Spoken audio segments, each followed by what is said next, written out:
父様、エリオットをご存知ありませんか？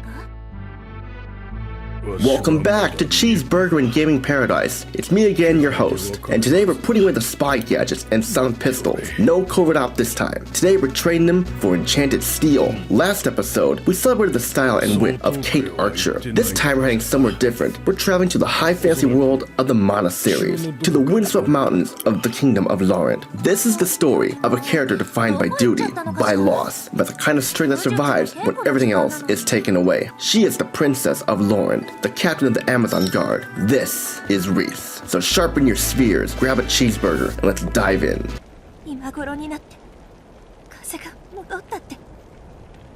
Reisz first appeared in 1995 in Seiken Densetsu 3 for the Super Famicom. Most of the world would later come to know it as Trials of Mana, a game where you choose 3 heroes from a roster of 6. Reisz stands out almost immediately, not because she's flashy, not because she's mysterious, but because her motivation is crystal clear. Reisz is the Princess of Laurent, a kingdom built high in the mountains, protected by the wind itself, or at least it was. Her younger brother Elliot is deceived and kidnapped by the ninjas of Nevarl. That single act isn't just personal, it's strategic.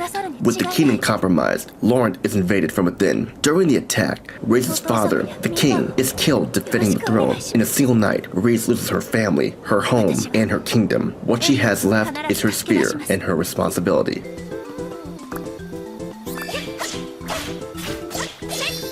Reisz doesn't set out on her journey because of prophecy. There's no ancient destiny calling her name. She goes because someone has to. She has to rescue her brother, to reclaim her homeland, and to do what a leader is supposed to do, even when there's no crown left to wear. That's what makes Reisz so compelling. She isn't chosen by fate, she's forged by betrayal, and that makes her one of the most grounded protagonists in Trials of Mana.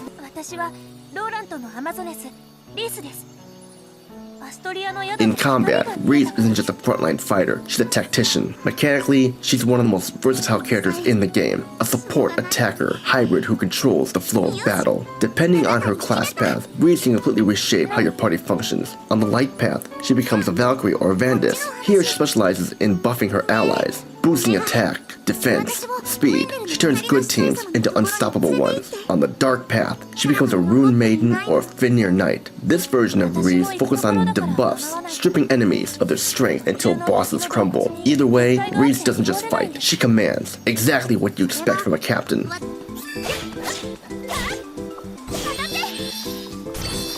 Visually, Reisz is unforgettable. The winged headband, the flowing purple and white armor, the long blonde hair catching the wind. She looks like a Valkyrie pulled straight from a myth. The 2020 Trials of Mana remake brought that design fully to life, emphasizing motion, confidence, and control. Reisz doesn't carry herself like royalty clinging to status. She carries herself like a warrior, shaped by responsibility. Grace under pressure, always.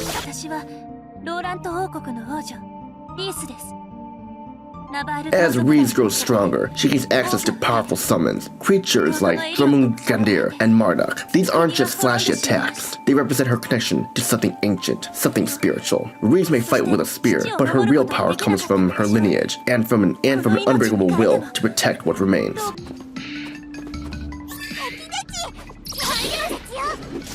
Though Reisz was known in the West only through fan translations and imports, she became a cult favorite, a character people talked about more than they could play. When Trials of Mana finally received an official remake in 2020, a whole new audience discovered why she mattered. Reisz isn't passive, she isn't waiting to be saved, she's the one doing the saving. Her story deals with grief, with leadership, with responsibility forced onto someone too young, but strong enough to carry it, and she never loses her resolve.